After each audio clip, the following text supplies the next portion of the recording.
Hey guys, welcome back to our another love story episode 41 season 1।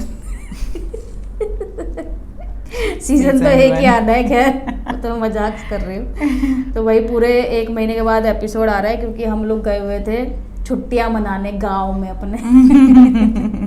गांव में नहीं, हम लोग बहुत सारी जगह घूम के आए। जो लोग व्लॉग देखते हैं उनको तो पता है, जो लोग नहीं देखते उनको मैं बता दूं, हम लोग गए थे जलंधर, अमृतसर, उसके बाद लुधियाना, वैष्णो देवी और कहाँ गए थे अपन? बस 4 जगह गए थे अपन। वाह, 4 जगह घूम के आए हैं गाइस। मतलब इन 4 जगहों में अलग अलग जगह घूम के आए हैं ऐसा। यस। तो भाई लास्ट हमने छोड़ी थी अपनी स्टोरी शायद हमारी मेहंदी के टाइम पे। मेहंदी के टाइम पे मेहंदी लग चुकी थी, नहीं लग रही थी सॉरी, मेहंदी लग रही थी। और उस बीच में क्या क्या चीज़ें हुई थी मेहंदी लगने के टाइम पे, मैं क्या कर रही थी, यशु क्या कर रही थी, तो वो आपको बताएगी यशु। चलो। तो भाई तकरीबन 1 बजे करीब 1:30 बजे करीब मेहंदी लगनी शुरू हुई और मैं ऊपर से चेंज करके नीचे आई। तो मैंने जैसे कि बताया कि मेहंदी वाले जो भैया थे वो बेचारा मतलब सुबह से ही परेशान था कि मेहंदी लगानी है, बट मैंने उसको बोल दिया था कि मेहंदी का ऐसे ऐसे लेट ही होगा अपना फंक्शन। तो जैसे कैसे करके मैं आई, मैं बैठी और फाइनली शूट चालू हुआ। मतलब उसने मेहंदी लगानी शुरू की और सागर और ने अपना मेहंदी के जो टेक्स थे नॉर्मल वाले लगाने वाले वो लेने शुरू किए टेक। अब मेहंदी वाले भी ना थोड़ा इरिटेट हुआ पड़ा था, उसकी भी थी क्या नाराज़गी सही थी क्योंकि लेट हो गया था। लेकिन फिर दूसरी तरफ से देखो तो भाई शादी में कुछ चीज़ टाइम पे थोड़ी होती है, कभी कुछ टाइम पे होता ही नहीं है। तो भाई ये चीज़ें चल रही थी। अब मैं ना ऐसे जैसे मैं बैठी हूँ ना ऐसे ही बैठी थी मेहंदी लगवाने और मेरे पीछे चल रहा था पूरा ताम झाम। तो ना हमारे जो विला था ना, विला का ही एक स्पीकर जो उन्होंने दिया हुआ था हमको, भाई वो ब्लूटूथ कनेक्ट करके बहुत ही बेहूदगी के साथ बजाया हुआ था, बहुत ही ज़्यादा। मैं बोल रही हूँ कमीनों को शादी वाले गाने चला दो, मेरे को शादी का तो फील लेने दो। मैं बोल रही हूँ मेहंदी वाले गाने चला दो। तो भाई एक आधा मुश्किल से पता नहीं चलाया नहीं चलाया या फिर फाल्गुनी पाठक चलाया नहीं चलाया, उसके बाद सीधा ही गाने शुरू हो गए। वहाँ पे तनु ने चलाया हुआ था स्पेशली गाना पीछे, सज धज के मैं जरा बन ठन के, और वो मैं आज तक नहीं भूली क्योंकि वो मैं अब ऐसे करके तो मैं देख नहीं पाई थी कि क्या चल रहा है, क्योंकि मैं जैसे ही हिलूँ मैं ऐसे मेहंदी वाले से मेरे को ऐसे मैडम प्लीज़ हिलो मत मैडम, एक तो आपने वैसे ही लेट कर दिया, ऐसी सिचुएशन थी। तो मैं ज़्यादा नहीं देख पा रही थी उसको। लेकिन जो पीछे भाई सिनेरियो मैंने बाद में देखा ना, मेरी हालत हंस हंस के पागल हो गई। और हाँ एक्चुअली डाल नहीं सकते। सो बहुत सारी ऐसी चीज़ें जो हम मतलब बता भी नहीं सकते जो उस रात को हुई है, जो हमने बाद में देखी जब हमारे पास हमारी शादी की वीडियोज और कुछ रैंडम क्लिक्स आए तो तब पता चला हमको कि बहुत कुछ हुआ है शादी में। सो ये सारी चीज़ें हुई और भाई वॉल्यूम इन्होंने कर रखी पूरी अप और मस्त नाचने में लगे पड़े हुए। और मेरा पति बेचारा भोला सा बाहर की बालकनी से देख रहा है ये सीन क्या हो रहा है, ये चल क्या रहा है यहाँ पे। मैं बाहर बैठी हुई थी। हाँ, मैं और सागर बाहर बैठे हुए थे। हाँ, जब सारा कुछ हो गया था तो उसके बाद मैं और सागर बाहर बैठे हुए थे। तो मेरे को बहुत तेज आवाज़ आई अंदर से। मैं अंदर आके मैं मतलब बाहर से खड़े होके मैंने देखा, मैंने कहा ये चल क्या रहा है अंदर, मतलब हो क्या रहा है, ये समझ नहीं आ रहा कुछ। सच में समझ नहीं आ रहा था कि हो क्या रहा था वहाँ पे। सही में। तो भाई ये सारी चीज़ें चल रही थी और इसी दौरान वहाँ का सिनेरियो बताती हूँ। एक ग्रुप था जो अंदर नाचने में व्यस्त था, एक ग्रुप बैठा था डाइनिंग टेबल पे, ये और सागर ये बैठे हुए थे बाहर। इनकी सागर की जो टीम थी और जो और शूट करने वाले थे वो मेरे साथ बैठे हुए थे। बाकी 2 से 3 लोग बैठे हुए थे पूल पे भाई, और जिनके चल रहे थे बहुत तगड़े वाले दुखड़े उस शादी पे डिस्कशन अपनी लाइफ के बारे में, क्योंकि वो ये ना जब सिनेरियो सामने चल रहा होता तो अपने सारे दिल के ऐसे सब बाहर आ जाती है चीज़ें। तो भाई मेरे को रात को 2-2:30 बजे पता चला कि बड़े रोना गाना चल रहा है स्विमिंग पूल पे। तो ये चीज़ मेरे को पता चली भाई रोना गाना चल रहा है। उतने में मुझे एक मोमेंट याद है, शायद उनको भी याद नहीं होगा ये मोमेंट। वो टूटी टांग आए बाहर से और आके मैं ऐसे बैठी हुई थी, मेरे को गले लगा के और रोने लग गए। मैंने कहा क्या हो गया अचानक से, मैंने कहा इनको क्या दिक्कत, मतलब कुछ हुआ है ऐसे करके। जीजू को भी हाँ, और जीजू भी रो रहे हैं वहाँ पे, बताओ। मतलब समझ में नहीं आ रहा मेरे जीजू क्यों रो रहे हैं, क्या ही बात हो गई भाई ऐसी वहाँ पे। मतलब वो शादी ऐसी हो गई कि सब इमोशनल हुए पड़े थे, ठीक है। और कुछ नाचने में धुत है, नाचने का ही होश नहीं है उनको। वो सज धज पे के मैं जरा बन ठन के बाण चलाऊंगी नैनन के, उनका वही चल रहा है वहाँ पे नाटक। और इधर ये रो रहे हैं आके कि मतलब तुमने सबको रुला दिया ऐसा ऐसा ऐसा ऐसा करके। तो मैंने कहा यार कोई सीरियस ही मैटर हो गया। पीछे से जीजू आ रहे हैं आंसू पोंछते हुए। मैंने कहा यार क्या ही कहानी हो रही है, मेरा पति मेरे को कहीं नजर ना आए। कि भाई देख तो ले यहाँ पे क्या सिनेरियो चल रहा है, मैं मेहंदी लगवाऊं या उठ के सिचुएशन मैं हैंडल देख करूं। के और अब वापस बाहर चली गई थी सागर के पास सब कुछ बैठने। सिचुएशंस पे छोड़ के कि ठीक है अपने अपने आप देख लेंगे, है ना। उसको देख ले जरा, अगर कुछ टूटा रबड़ चोर, यार बहुत परेशान कर रखा है चोर इसने। लगे रहते उसको। सो ये सब चीज़ें चल रही थी। अब भाई ये म्यूजिक जो इन्होंने लाउड बजाया हुआ था, उसके नतीजे ये हुए कि थोड़ी ही देर में तकरीबन 2:30-3 बजे करीब वहां पे पुलिस पहुंच गई। अब हम मुझे नहीं पता ये बात कि पुलिस ये पहुंच हाँ, इनको नहीं पता ये चीज, इनको कुछ पता ही नहीं है कब आई कब गई, कुछ नहीं पता इनको। नहीं ये तो पता है, बट जब मैं पहुंची ना तब वो जा हाँ, चुकी थी, जब वो बस जा उसने ये चुके बोला थे। दूल्हा कौन है दिखा दो। हाँ बस मैं बता रही हूँ ना। हाँ तो भाई पुलिस वहां पे पहुंच गई। अब मेरे को ना थोड़ी एक हो ही जाता है यार, शादी थी, कोई था नहीं वहां पे ऐसे की कोई सिचुएशन वो करे। तो हमारे बड़े भाई साहब तनु जी गए वहां पे। हाँ जी बताओ। अच्छा वो 2 लोग थे, तो वो लोग मेरे को भी याद है, मैं ऐसे बैठी थी तो जो ये वाला गेट था जो स्विमिंग पूल के इस तरफ वाला दरवाजा था, वहां से वो लोग आए, उन्होंने ऐसे झांका और वो बाहर चले गए। फिर तनु से बात हुई, तनु ने बताया कि भाई ऐसे तो शादी का फंक्शन चल रहा है, मेरी बहन की शादी ऐसे ऐसे और ऐसे ऐसे शादी हो रही है, मतलब 2 फीमेल्स की शादी हो रही है, ऐसे करके सारी चीजें उन्होंने बता दी थी वहां और पे। यहाँ पे बहुत बड़ी बेवकूफी मैं आपको बताऊंगी हाँ, इसके बाद। बेवकूफी बताओ, मैं बता देती बेवकूफी हूँ। समझ लो या फिर उस हीट ऑफ द मोमेंट समझ नहीं आया कि हाँ क्या करना है एग्जैक्टली क्योंकि मेरे को तो क्योंकि और फिर जैसे ये चीज पता लगी ना कि पुलिस आई है तो मैं उठने लगी थी, लेकिन मेरे को वीरपाल और इन सब ने बोला कि नहीं नहीं आप मेहंदी लगवाओ, आप मत उठो। मैंने कहा मैं बात करती हूँ उठ के। हाँ तो कोई भी ना किसी ने मेरे को बाहर ही नहीं आने दिया क्योंकि सब अपने, मुझे पता था पता ही नहीं लगने कि दिया। मुझे पता था ये कोई कांड करेंगे, पक्की बात है ये, मतलब कि होच पहुंच में कुछ गड़बड़ कर देंगे। तो मेरा ये कंसर्न था, मतलब मेरी ये चीज़ थी कि मैं उठ के बात करती हूँ कि भाई क्या मतलब प्रॉब्लम हो गई। बेसिकली प्रॉब्लम ये थी कि म्यूजिक लाउड था, तो किसी ने कंप्लेन कर दी कि म्यूजिक बहुत लाउड हो रहा है यहाँ से और ऐसे से करके। तो भाई वो लोग आए, अब ये हौच पौच में पता नहीं इन्होंने क्या ही तो चीज़ें करी, क्या ही नहीं करी। उनको अमाउंट भी दे दी अच्छी खासी, उनको अमाउंट देके, और फिर उन्होंने ये चीज़ पूछी कि भाई एक दूल्हा बॉटल कौन भी दे है। दी। हाँ वो तो मैं नहीं बताने वाली।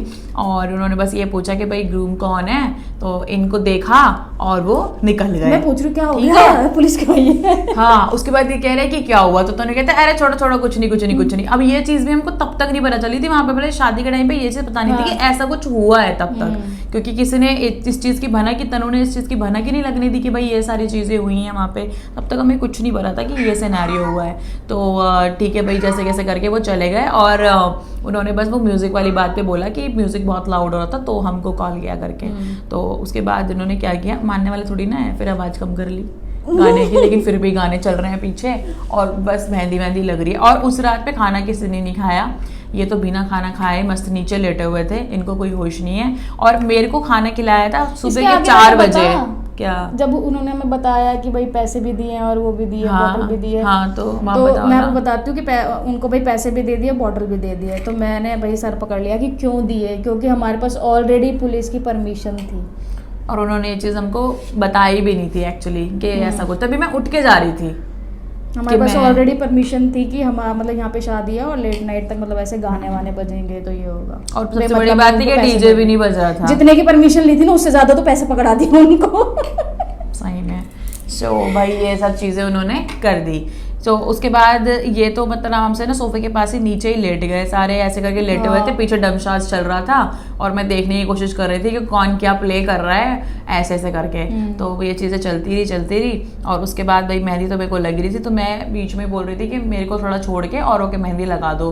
और पता है मैं अपनी मेहंदी से पहले ना बाकी सबको बोलती रही कि मेरे को टाइम लगेगा तो तुम लोग प्लीज़ मेहंदी लगवा लो, तुम लोग मेहंदी लगवा लो। कोई मेरी बात सुन जाए, ऐसा हो सकता है क्या? मेरी कोई इज्जत ही नहीं थी, कोई मेरी बात ही नहीं सुन रहा था। अरे आप लगवाओ। और फिर सब वहाँ पे बुत बन के ना 4 बजे तक मेरी शक्ल देख रहे हैं। और एक बार बता दो, सुबह 6 बजे उसको जाना था मेहंदी वाले को। उसके बाद जब जैसे कैसे करके उसने मेरे को मेहंदी लगाई, ठीक है, और बाकी इन सबको तनु वगैरह को 2-4 लोगों को और मेहंदी लगाई और डुग्गू को यूं सोते उसने मेहंदी लगाई सोते। उसके बाद उससे पहले बता दूं, ये लोग मैं सो रही थी ना, मेहंदी मेरे लग चुकी थी, उसके बाद की बात है ये। मैं सो गई, मतलब मेरे हाथ यूं ही है और मैं मेहंदी लगी हुई है मेरे हाथ में, मुझे पता भी नहीं चला कब लगाई है उसने मेहंदी, और मैं सो रही हूँ आराम से। सागर आया सागर ने मेरे सोते जोर से यूं किया। गुस्सा तो इतनी तेज आया था ना, क्योंकि नींद में अगर तुम किसी को ऐसे छेड़ दो, खासकर मुझे, मेरे तो भाई बहुत चिढ़ लग जाती है, फिर मैंने कुछ मतलब बोला नहीं है ऐसे करके। वीडियो तो भी मुझे यही समझ वाली में भी नहीं आया था, इसकी वीडियो भी है, अगर होगी तो मैं डाल दूंगी। है। तो भाई ऐसा ऐसा सीन हुआ था। तो ये सब हुआ और फिर वो जब मेहंदी वाला चला गया तो सुबह उसको जाना था। फिर बाकी एक दो लोग जो रह गए थे उनको मैंने खुद बैठ के अपने हाथों से मेहंदी लगाई, मेहंदी लगे हुए हाथों से, क्योंकि मैं नहीं चाहती थी कि शादी में कुछ ऐसा रहे कि कोई मेहंदी ना लगाए। तो मैंने खुद से मेहंदी लगाई थी कीप से बैठ के आराम से। सो ये था। उसके बाद मेहंदी की सुबह में हम दोनों जो थे वो सोफे पे सोए हुए थे, डुगू और मैं। डुगू नीचे वाले सोफे पे, नीचे सोए हुए थे हॉल में। हाँ नीचे हॉल में सोए हुए थे। सच हम सोफे पे थोड़ी ना, जो दूल्हा दुल्हन का जो हाँ, रूम है ना, जो उसमें हॉल सब लोग सो मतलब पता ही नहीं चल रहा था कौन कहाँ किस जगह पे सो रहा है। तो नीचे वाले हॉल में नीचे गद्दे लगे हुए थे, हम दोनों उस गद्दे पे लेटे हुए थे। सुबह जब मेरी आँख खुली बहुत अर्ली मॉर्निंग, तो मैं गई अंदर रूम देखने, तो रूम भरा हुआ था जो मेरे वाला था। मैं गई थी ऊपर, फिर मैं उसके बाहर वाले सोफे पे सोई थी जाके। इस बात क्या हुआ, ये तो उठ के चली गई और इसने मेरा भी ध्यान नहीं दिया भाई, ये भी ऐसी निकली।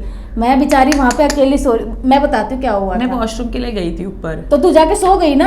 हाँ, सो तो गई थी ना, मेरी आंखें नहीं थोड़ी उठाया यार। मैं सुबह 5 बजे मेरी आंख लगी, 5 साढ़े 5 बजे जब वो गंदा गया 6 बजे करीब। और मेरे को इतनी ज्यादा, आप समझ सकते हो कि ऑलमोस्ट एक महीना ऐसा हो गया था जिसमें हम सो नहीं पा रहे थे। और मेरे को ऐसा हो रहा था कि मैं अभी उल्टियां करूंगी, अभी चक्कर आ रहे हैं। तो ये उठ के ऊपर वॉशरूम के लिए गई होगी और ये जाके भाई रूम के बाहर एक सोफा था, बाहर एक सोफा रखा हुआ था, उस पर जाके ये सो गई। ठीक है, फिर उसके बाद थोड़ी देर बाद मेरी आँख खुली, मैं देख रही हूँ मेरे आसपास कोई नहीं है। एक बार को तो मुझे लगा सारे भाग गए क्या।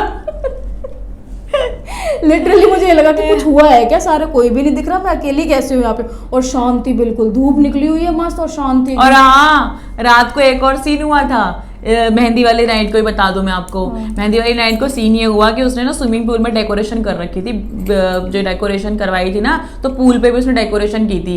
अचानक से पता नहीं रात को आंधी आई, तूफान आया, क्या आया, उसने ना पत्थर रखे थे बड़े बड़े, वो टेंट की डेकोरेशन रोकने के लिए। पता नहीं भाई वो तूफान से किस तरीके से धुड़ुम धुड़ुम करके ईंटें गिर रही है और वो पूल में गिर रही है। मैंने कहा पता नहीं क्या ही तबाही हो गई भाई, है मेरे को टेंशन। वो रात तो ऐसी गई है ना टेंशन वाली कि भाई शादी हो जाए बस किसी तरह, भगवान बस शादी हो जाए ऐसा। तो सुबह फिर ये आए ऊपर, इन्होंने मुझे देखा, मैं ऊपर गई, मैंने देखा, मैंने कहा सो रही है, मैंने कुछ ना बोला ना देखा, मैं भी जाके इसके पास सो गई। ठीक है, फिर हम दोनों वहाँ पे सो रहे हैं। उसके बाद सब लोग निकल रहे कमरे से बाहर, देख रहे हैं वहाँ पे ग्रूम की चिट लगी हुई है, उधर ब्राइड की लगी है, ग्रूम और ब्राइड एक साथ सो रहे हैं बाहर सोफे पे।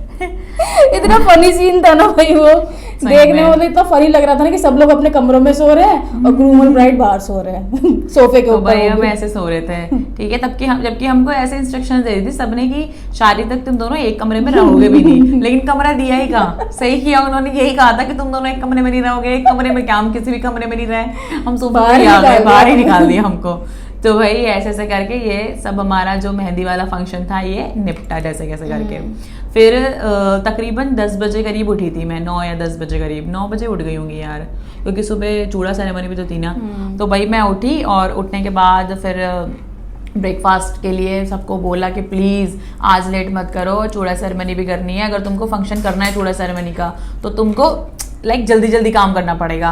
तो भाई मैं तो फटाफट से नहा के मैंने अपना पिंक वाला सूट पहना और बिल्कुल सिंपल। मैंने सिया को बोला, सामने याद आ रही थी, मैंने सिया को बोला कि कुछ भी मत कर, मेकअप वेकअप कुछ नहीं करना है, बस मेरे को सीधा ही मैं नीचे जा रही हूँ। मैंने लोशन वोशन लगाया और मैं नीचे चली गई चूड़ा सेरेमनी के लिए।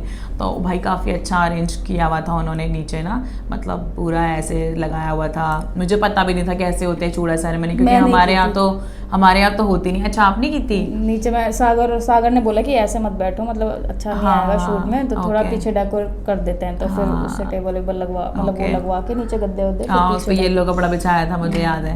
तो भाई ऐसे से करके पहले वो चुन्नी वाली रस्म की अवधि और ने, फिर मेरे को इतना मतलब उस दिन जो थी ना, जो चूड़ा सेरेमनी वाली जो दिन था, जिस दिन चुन्नी चढ़ाई और ये सब हो रहा था, उस दिन मेरे को ऐसे फील आ गया था एकदम से कि भाई अब शादी बहुत पास है, ऐसे वाला। मतलब एक होता है ना कि ऐसे मिस टू मिसेस वाला, ऐसे वाला मेरे को फील आ रहा था। तो फिर मैं थोड़ा इमोशनल वहाँ पे हो गई थी। लेकिन जैसे ही ऐसे मोमेंट्स आते हैं ना, तो मेरा पति ना ऐसे मेरे को देखना शुरू कर देता है कि रोना नहीं है, रोना मत, ऐसे करके। तो उस टाइम पे भी ये मेरे को ऐसे ही ट्रीट कर रहे थे कि रोना नहीं है। तो भाई तब तो मैंने जैसे कैसे करके अपनी आँखों में आंसू आए थे तो अंदर कर लिया, उनको जाने दिया। फिर जैसे ही चूड़ा सेरेमनी शुरू हुआ तो मेरे को अंदर से बहुत इमोशनल फील आ रहा था, क्योंकि पीछे गाना बड़ा सैड चलाया था, पता नहीं किसने चलाया था। और फिर साथ में चूड़ा सेरेमनी जब हो रही थी तो चूड़ा पहना रहे थे मेरे को, तो आंखें बंद करके बैठाया हुआ था, बट मैं बहुत इंटरनली बहुत इमोशनल फील कर रही थी मैं, बहुत ही ज़्यादा। फिर फाइनली जब पूरा चूड़ा पहना दिया, फिर ऊपर से जब वो ऐसे कवर लगाते हैं, कलीरे बांधते हैं, फिर आगे से करके, फिर उसके बाद ना मैं जब मेरे को वो शॉट देना था एक ऐसे वाला चूड़ा कंगना ऐसे करना वाला कलीरे, तो सागर ने मुझे वो शॉट देने के लिए बोला था, मुझे याद है।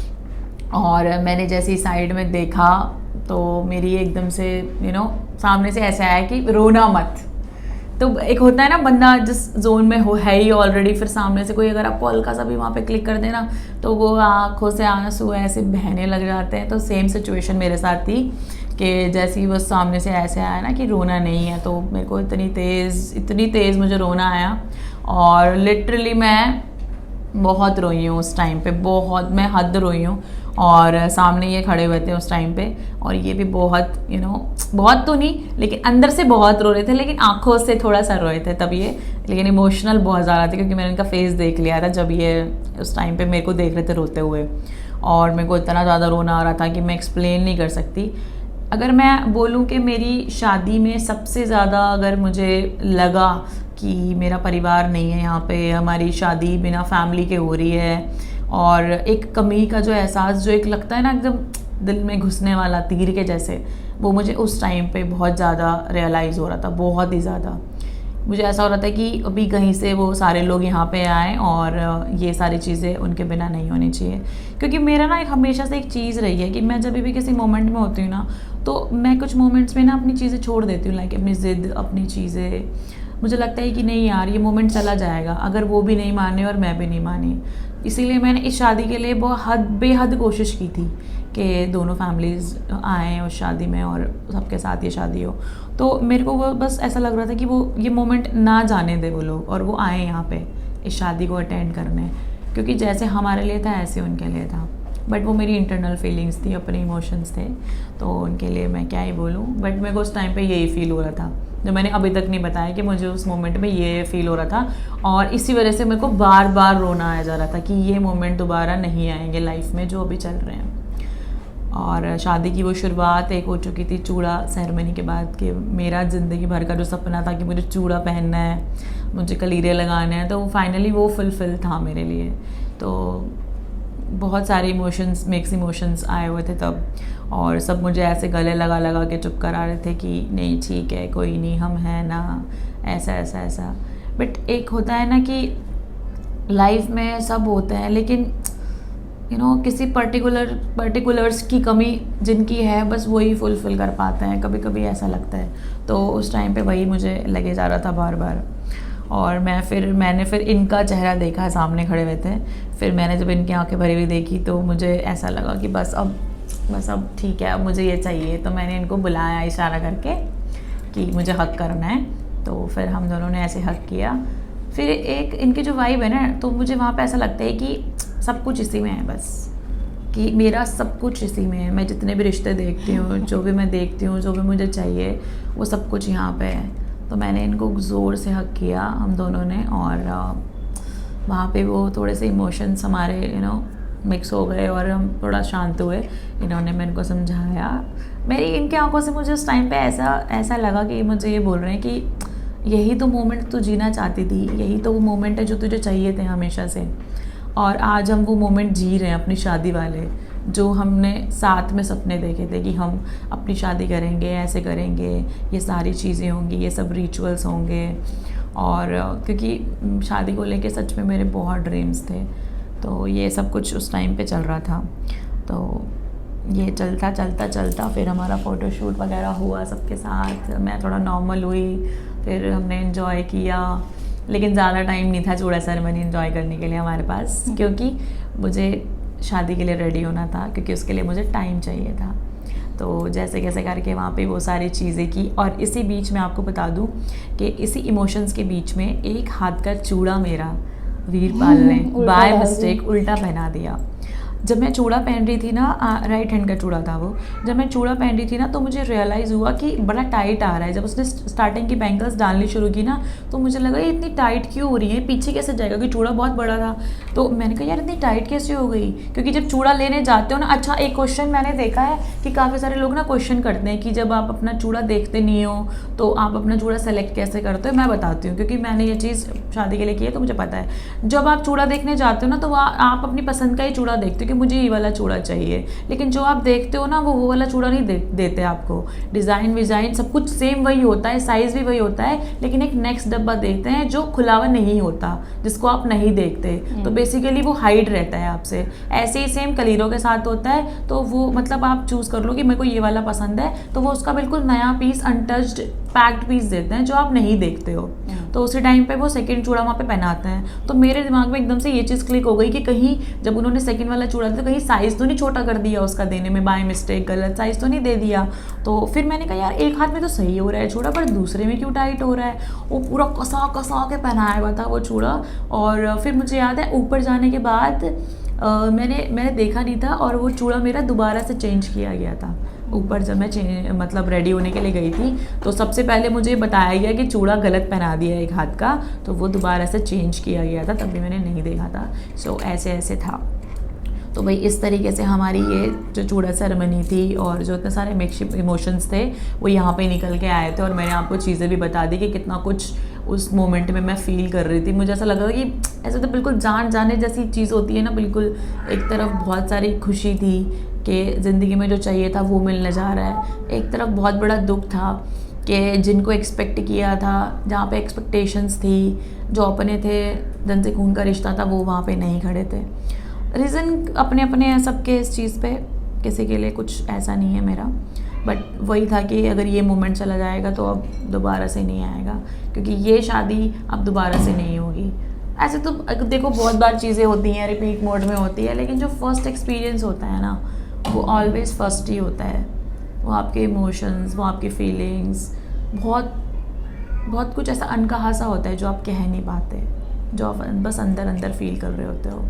और वो जिम्मेदारियाँ बहुत थी उस टाइम पे उस शादी की, वो भी। तो मैं इसके बाद आपको नेक्स्ट एपिसोड में बताऊंगी कि अब आगे क्या हुआ था। जब मेरे को रेडी किया जा रहा था तब क्या क्या चीज़ें हुई थी और तब क्या क्या मैं फील कर रही थी, और पहला वो कौन सा शख्स था जिसको मैंने रेडी होने के बाद वीडियो कॉल की, ये भी बताऊंगी मैं आपको, जो मैंने अभी तक नहीं बताया। ये लव स्टोरी का एपिसोड यहीं पे मैं एंड करती हूँ। आई होप आपको ये काफ़ी रिलेटेबल लगा होगा, क्योंकि मुझे पता है काफ़ी ये कॉमन चीज़ें हैं जो हर किसी को फील होती हैं, और बहुत सारे लोग इस दौर से गुजरे भी हैं कहीं ना कहीं, क्योंकि ज़रूरी नहीं है कि हमने एक लव मैरिज की है, बहुत सारे लोगों ने लव मैरिज की है, और बहुत कुछ सेक्रीफाइस करना पड़ता है कुछ पाने के लिए। और ये सिर्फ प्यार में ही नहीं है, ये हर चीज़ में है सेक्रीफाइस। सक्सेस हमेशा सेक्रीफाइस मांगती है। अगर आप जॉब के लिए, किसी बड़ी नौकरी के लिए बाहर जाते हो तो आप अपना घर छोड़ते हो, मतलब किसी भी एक चीज़ के लिए कुछ तो करना ही पड़ता है ना। ऐसा ही कुछ है प्यार में भी। बड़ा ही मैंने आज ज्ञान से बातें कर ली है ना, बड़े दिनों बाद मैंने अपनी ये बात सुनी है। तो चलो गाइस, इसी को यहीं पे एंड करते हैं बस। अब मैं नेक्स्ट में बताऊंगी आपको बाकी की सारी चीज़ें, क्या क्या हुआ, कैसे हुआ, क्या चीज़ें थी आगे की, और बताते हैं। चलो मिलते हैं जल्दी नेक्स्ट वीडियो में। Thank you so much. जिसमें मैं कुछ नहीं बोलूँगी, मैंने बहुत सारा बोला है, मैं चुप रहे। जब मेरी बात ही नहीं तो मैं क्या बोलूँ, जहाँ जब मेरी बात थी मैंने बोल दी। अच्छा, आपने तो नहीं बताया आपके क्या इमोशंस थे जब मैं रो रही थी इतने ज़्यादा। बता दो प्लीज़, बता दो। मैं इसको दूर से यही बोल रही थी, रो मत, मेकअप खराब हो जाएगा, रो मत। तब तो मैंने मेकअप ही नहीं किया था। हल्का सा किया था। सिर्फ मैंने लिपस्टिक लगाई थी और मॉइस्चराइजर, मेरे को याद है ना, किया था हल्का सा, बहुत लाइट सा किया था। सिया को मना कर दिया था। नहीं, तूने हल्का सा किया था बहुत। उसने बोला था कि नहीं बहुत लाइट सा तो करना पड़ेगा, वीडियो शूट होना है। किया था यार, मेरे को पता है ना, पूछ लियो सिया से। मेरे को नहीं पता, सिया तेरे को नहीं याद? मुझे याद है ना, क्योंकि मैंने सिया से बोला था कि मेरे को लिपस्टिक दे दे। ठीक है, और बिंदी नहीं किया मैंने। आंखों का तो किया था, देख बाबू वीडियो देख। ठीक है, मैं देख लूंगी, खुद को याद नहीं है, लोगों को सब याद है। चलो guys, tata bye bye, good night.